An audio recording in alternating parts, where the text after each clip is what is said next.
episode of Banter and Brews. I'm your host, Will, and I'm joined with Jules from the Bus Bar. Hey, guys. How's it going? Doing good? Doing really good. Had Pretty a great long day on the river. I was about to say, Yep. I think you were kind of like racing the clock to get here. I made it. So it's been a long day. I think nothing would be better than having an ice cold beer. And you've already picked out the beer you want? I cannot agree more. I can't agree more. Let's do it. I'm going to get the 420 here. I'm going to go with the Tropical Hazy. Would you like me to pour that for you? Do you know how to pour a beer, Will? I might have dabbled with a couple beer pours in my day. Mine's a perfect pour, though. Look at that. I mean, that's a perfect pour. I've done that before. See, now you got me under the spotlight here. I'm going to get... There we go. Impressive. You made it. Cheers. Man, yep.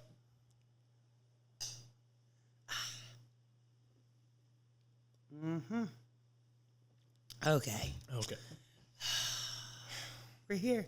Yeah, we're here. We made it. We're here. We're here to give a little emphasis on things. You know, we've been trying to get this episode filmed for a while, and we've made it. We've had busy schedules. Yeah. And between losing voices and rescheduling because of storms, and now we got the ACs out up here. Feels great. It's better than out in the mugginess, right? 92 and muggy. Yeah. I hear that. Yeah. So, you have a extensive history with 420. Tell us a little bit of your not 420, but Sweetwater Brewery. Tell us a little bit about your experience with Sweetwater. Well, one cool thing is before I even started the bus, I got to go take a tour of the Sweetwater Brewery. So that was really cool. It was back before they really had breweries open where you could come in and do tours. I'd done, nothing like that. So that was super cool to see the whole process of how it goes from grains and plants and water, and then it's boom. It's this gorgeous product. So that was really cool. But I knew whenever we opened the bus bar and I decided to put in the elaborate draft system, we have 16, 18 taps there. I knew that Sweetwater needed to get one of those permanent homes on those taps. One, we have a lot of tourists that come in, and just recently Sweetwater really spread nationwide more so than they had been. And so just the whole Sweetwater, 420, don't float the mainstream on the IPAs, it was totally river vibe. And so the tourists just flocked to it. I mean, just flocked to it. I think Sweetwater's always really hit the nail on the head with just the outdoor lifestyle. If that's paddle boarding, fishing, river rafting, they've always really had that niche kind of locked in really well. Absolutely. Y'all been selling Sweetwater products for a long time. Over 10 years. And y'all sell a ton of it. How much do you think you go through in the bar? Probably per week on draft, I would say 14 to 18 gallons a week. And that's just draft, not even that's talking just about draft. the 19 That's not twos. talking about the 19.2s of the 420, the IPA, or the hazy. So, yeah, we sell some Sweetwater. There you go. We kind of label our drafts on our board of location away from where we are. So, our super local, is at the top, and then it goes down all the way to Kalamazoo or wherever, wherever it may be. And so even though Atlanta is not technically local, it's still considered somewhat of a local beer to Ocoee, Tennessee. I mean, it's, just in Atlanta. So that helps as well. It's an easy sell. On draft, we can give them one sample, and they're like, I'll take it. They don't want, especially the 420. They don't want something that's super hoppy or too heavy that they can only have one, or, they've been hot all day. It's refreshing. Between that and the Tropical Hazy, man, it's just, it's easy. It's an easy sell. I mean, I've always been a fan of the IPA, but 420 is just one of those. It's hard to beat a 420 for me. Yep. Sweetwater's done a lot of things, too, to help with my community. I'm a part of the Ocoee River community. I mean, I'm a raft guide and a bartender by trade, but I'm a Polk County resident, and I love the Ocoee River and the Hiwassee River and all the things that entails. But Sweetwater has been super helpful in helping me raise awareness on things. We do Memorial Day weekend every year. We host an Ocoee River cleanup where the guides from all the different outfitters come together, and we meet at the put-in with rubber gloves and bags of trash and, trash bags and bottles of water, and TVA and the U.S. Forest Service and TDEC and Tennessee State Parks all show up with us, and they get out road signs, and we literally stop at the top of the Ocoee Gorge, and we go all the way to the bottom, and we walk the banks of the Ocoee and Highway 64 and pick up bags of trash. And Sweetwater many times have answered the call of, hey, we have this, this celebration afterwards to celebrate all the guides who came out, and we feed them food, and, Sweetwater helps me get a keg for them and helps us with make signage through Tarver, and they've just really always answered that call. I think a couple times, a couple of their reps have even come and like showed up with hats and stickers, and, raft guides love swag. Like 100%. Free stickers. I mean, they love, well, all people, everybody wants the free swag, but Sweetwater's really been great helping us with that. So, and Tarver in general, I mean, I can always call on you guys to help me when I'm trying to raise funds or money for something. So, I mean, we have such a valuable resource through the Ocoee River, and just like bring in tourists, once again, I know plenty of my friends and myself that I've been down the Ocoee River a lot, and through the Hiwassee, which you guys go down too.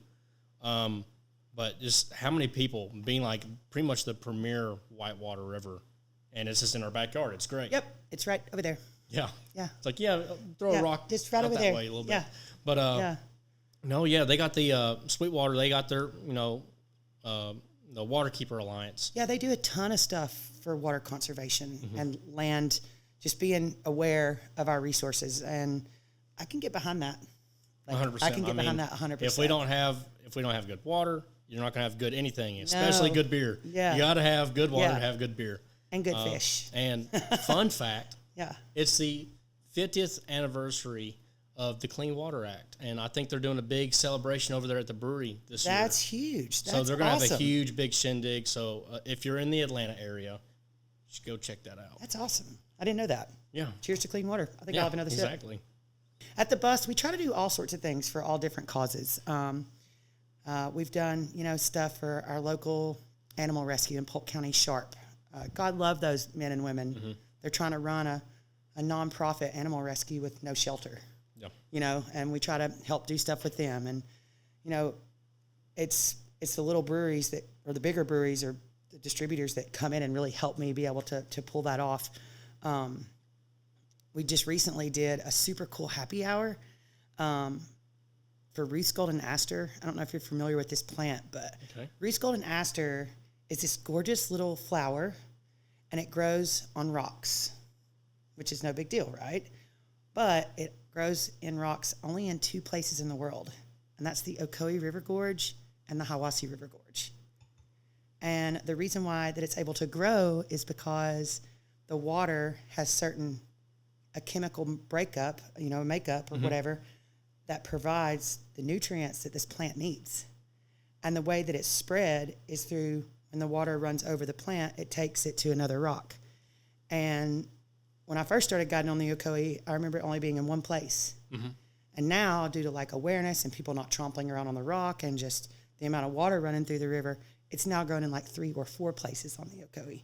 Okay, that's really cool. Yeah, same with the Hiwassee. And we brought in a botanist from U.S. Forest Service, and all the rangers from Tennessee State Parks came, and just some like water conservation people, and they just talked about the importance of this plant. And I was like, what kind of a nerd am I? I'm running a bar, and we're sitting around watching this slideshow about this plant, and there's like 30 or 40 people there just like, engulfed and like truly passionate about helping this little bitty plant. And so we do stuff like that, it just lets me know I'm doing the right thing. I'm about to say, you go from doing the right thing. Rarely seeing the thing, and y'all are out, doing your part, and helping keep the river clean.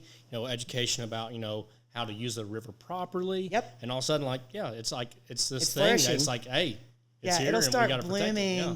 It'll start blooming here at the end of August. So I'm really excited to get our guests out on the river and be able to show them. Like, it's a huge, like, all the guides talk about it. Like, it's coming up. Thing. The flower's about to start blooming. Okay, then super cool. I gotta figure out the flower and come see it, and maybe Yeah. the best way is definitely not trying a guided tour. It's a super cool plant. It's a plant, but still, it's one of those things that it's kind of like are you familiar with the snail darter? Yeah, it's kind of like it's like the Ocoee snow darter. Yeah, if you don't in a know way. anything about it, you're like, So yeah, it's whatever. like it's a little rare thing that we got to, it's like protected at all costs Yeah. kind of thing. That's awesome. Yeah. And the bus bar is just turned into like a hub for people to come sit down. It's outdoor atmosphere. We have live music on the weekends. Your kids can be there till like 9 o'clock at night. There's cornhole. It's just like a safe space where people can come as they are, come as yourself. No need to wear your high heels and get off the river, come hang out, spend the day on the lake. We have so many families that spend the day out on Parksville. They show up, they sit down, they have pizza and beer and like watch their kids play in the yard. It's just, the bus bar has really turned into more than just a hub. It's almost a necessity. No, it's definitely a staple. Yeah, it's probably one of those really major pins on the map. Yeah, it needs to. And we actually got your photo hanging on the wall here in the Yeah, den. that was such a fun day. Just getting to hang out at the bus bar and been there a couple of times, it is a truly unique experience that you don't see that kind of place very often. No, all walks of life are at the bus bar. That's for sure. And it's not. I mean, we have a building that the restaurant is in, but the entire place is built off of trash. I mean, the buses that we use for the bar, that's an old rafting bus that's broken down.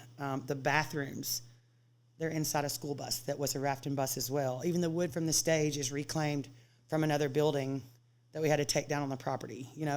We have a new auxiliary bar that we've just built called the Van Stand, and it's an old rundown van that we used to run for shuttles, and we'll set a couple draft units over there on busy nights and throw some beer in a cooler and take some relief off that main bar. But everything there is just reclaimed tin, to make the fence, just reuse, recycle. Yeah. Yep. Make money with it. And I mean, it's not that far out of town. So, I mean, No. even if you're not going down the river, No. it's still a great Everybody's excuse welcome. to drive up that way Everybody's and check welcome. it out. Yeah. Thank you so much for coming out and telling us a little bit about the bar, Yeah. about the flowers. Now, what's the flower called again? Ruth's Golden Aster. Give it a Golden Google. Aster. Ruth's Golden Aster. Give it a Google. Give it a Google. And give the bus bar a Google, too. Yeah. So, thanks for Follow coming us out. on Facebook and Instagram, man. Yeah. I keep it up to date all the We'll time. flash it up on the screen Yeah. for you. Hey, Thanks. cheers. Great to see you.